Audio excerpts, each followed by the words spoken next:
Hey, welcome back everybody.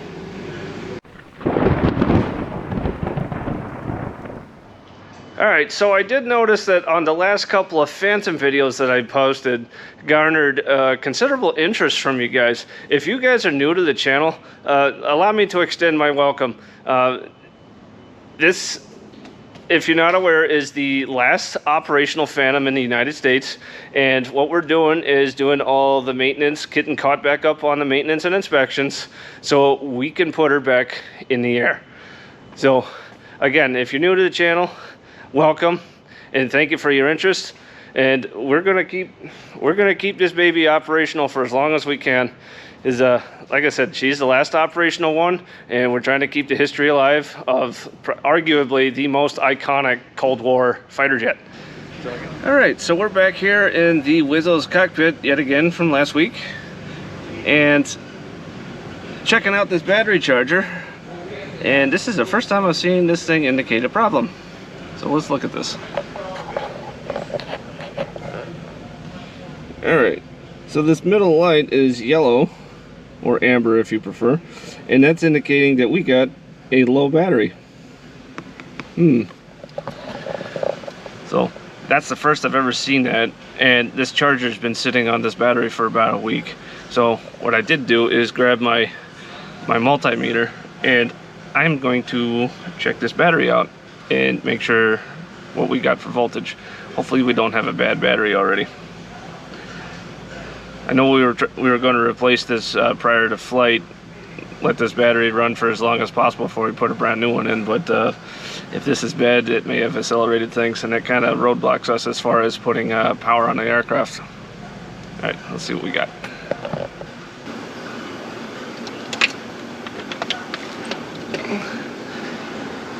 Well, that's not good. It's showing no voltage. Huh. All right, 26 volts. We may be okay. At least long enough to put power to the jet.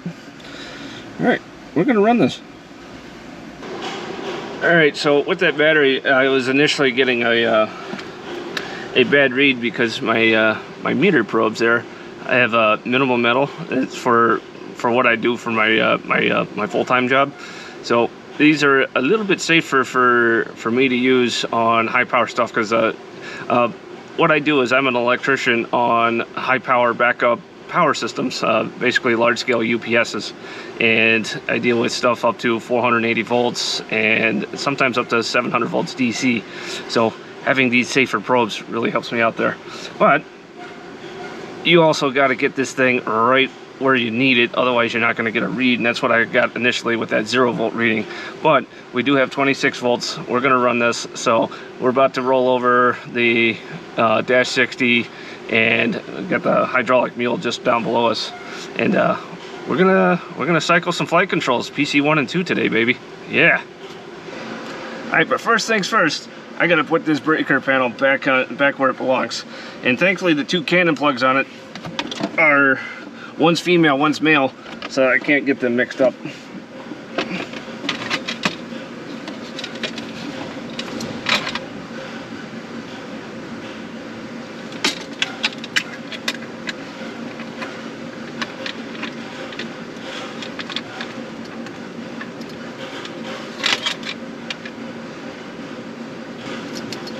Did I get it?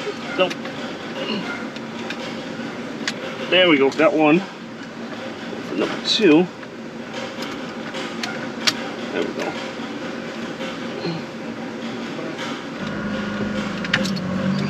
These certainly come out a lot easier than they go in. No, I'm at the back one. That's orientation. Well, It's the second one. It's always the fussy one.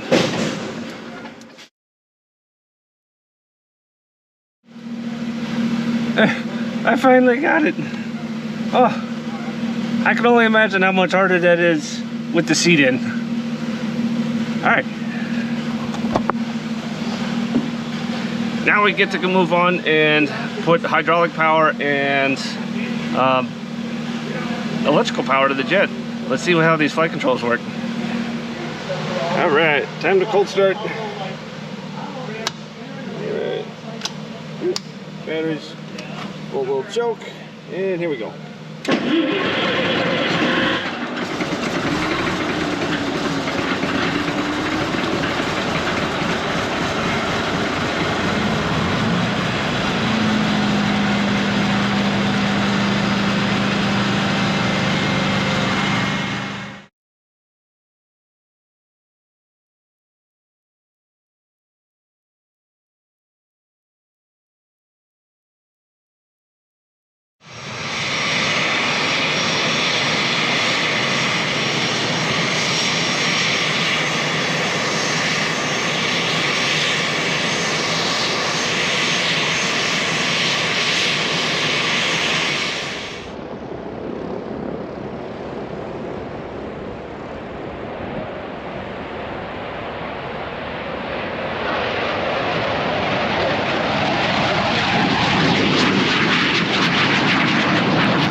Alright, so now I got the rudder pedal disconnected so I can flip it forward, or aft rather, and now I can slide the battery out.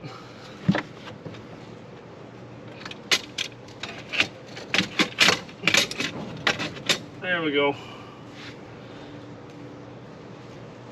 Oh, this is going to be so fun.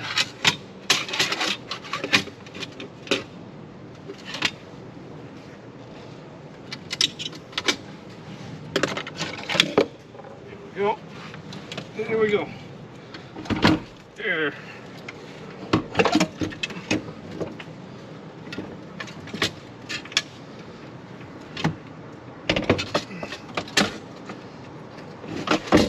Yay.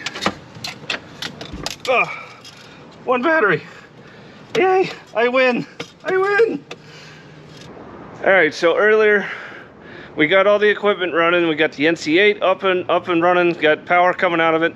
We got the hydraulic mule warming up, and we turned on external power up in the cockpits, and it stayed on for about 30 seconds, and then power dropped out. Something. That sounds like the B-25. In any event, so we suspected that the battery, coupled with that low voltage warning on the charger, may have had an issue. So we climbed up in the cockpit, got my meter out again, and there's no really easy place to test for the 24 volt DC while it's connected. But I did find the floodlights in the cockpit, and I could get to the back of that where the connections are. So we turned on that, and earlier, remember, this thing measured 26 volts. After we shut down all the equipment, I went back up there and measured 25.7.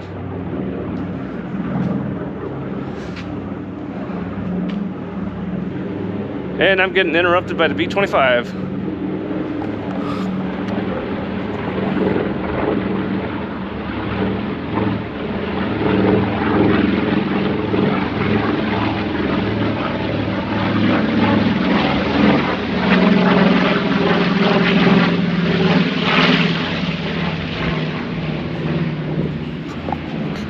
Yeah, that's pretty cool. I love seeing these old warbirds flying. But in any event, so when I climbed back up there and I put the meter back on the light, and I turned the cockpit lights on, just the white floodlights to help see in the dark for the crew when they're doing their pre-flight, what I found was the voltage dropped from 25 down to 23 with just light bulbs. That is a big indication that this thing is dead. It definitely has at least a failed cell, probably several inside it. So this battery is no longer usable to us. So now we got to get a new one in order for us to get power to the jet. And well, we got to wait until we get a new battery in before we can proceed on with flight control and hydraulic checks, utility system, and engine runs. So until we get a new battery, we'll do what we can in the meantime. We always do. But with that, thanks for watching, guys. We'll see you next time.